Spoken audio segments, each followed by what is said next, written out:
Welcome to Artificial Evidence, the podcast where the algorithm knows. I'm your host, Owen Carver. Today, we're heading to the coastal city of Brighton Point, Maine. With its salty air, quaint fishing wharves, and iconic pier, Brighton Point looks like a postcard come to life. But beneath the idyllic surface lies a story of betrayal, obsession, and a secret that remained buried for nearly 20 years. This is the case of Eleanor March. Brighton Point is the kind of place where time seems to slow. The waves crash rhythmically against the weathered planks of the pier, fishermen barter over the catch of the day, and tourists snap photos of the century-old lighthouse perched on the rocky cliffs. It was here, on a cool September evening in 2004, that 17-year-old Eleanor March vanished. Eleanor was last seen at Brighton Pier, leaning against the wooden railing as the sun dipped below the horizon. She was a quiet girl, studious, reserved, and well-liked by her teachers. But Eleanor had recently started dating a local fisherman named Caleb Haynes, a man 10 years her senior. Their relationship was the talk of the town, sparking whispers and raised eyebrows. When Eleanor didn't return home that night, her mother, Diane, reported her missing the next morning. At first, the police suspected she had run away, but Eleanor's friends and family insisted otherwise.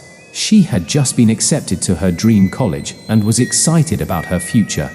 Running away made no sense. A search effort was launched. Volunteers combed the shoreline, the nearby forests, and the maze of alleys that snaked through Brighton Point. Caleb Haynes joined the search, his weathered face etched with worry. He claimed Eleanor had left the pier around 8 o'clock to meet a friend, but never said who. As the investigation unfolded, suspicion began to cast its shadow on Caleb.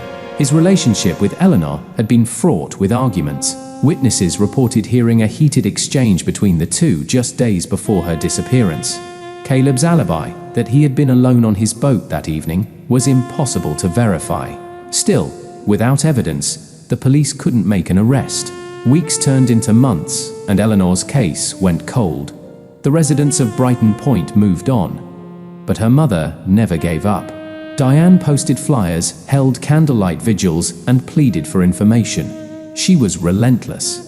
Then, in the spring of 2006, a discovery brought the case back to life. A group of hikers exploring the cliffs near Brighton Lighthouse stumbled upon a weathered backpack wedged between two rocks. Inside were Eleanor's belongings, a notebook, a broken pair of glasses, and a Polaroid photo. The photo showed Eleanor smiling at the camera, the pier visible in the background. But what caught investigators' attention was the shadowy figure in the corner of the frame.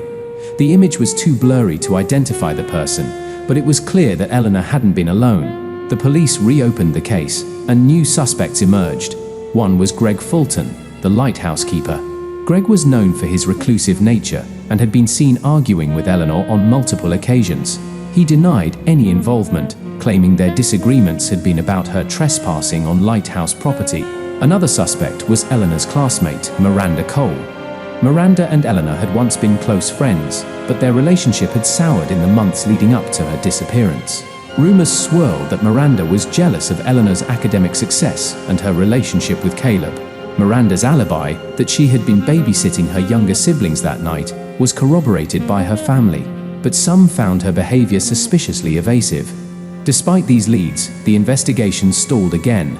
It wasn't until 2011, 7 years after Eleanor's disappearance, that the case took a shocking turn. Caleb Haynes was arrested for the murder of another woman, Sarah Mills, who bore an eerie resemblance to Eleanor.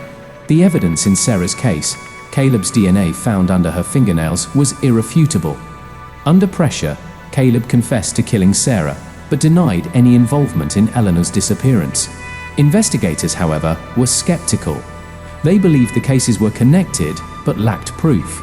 The final piece of the puzzle wouldn't come to light until 2022.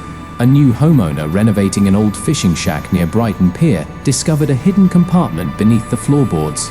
Inside was a bundle of old newspapers, a blood-stained scarf, and a diary. The diary belonged to Eleanor. Its pages detailed her fears about Caleb's possessiveness and her plans to end their relationship. Forensic analysis confirmed the blood on the scarf was Eleanor's. When confronted with this evidence, Caleb finally admitted to killing her. He claimed they had argued on the pier that night, and in a fit of rage, he pushed her.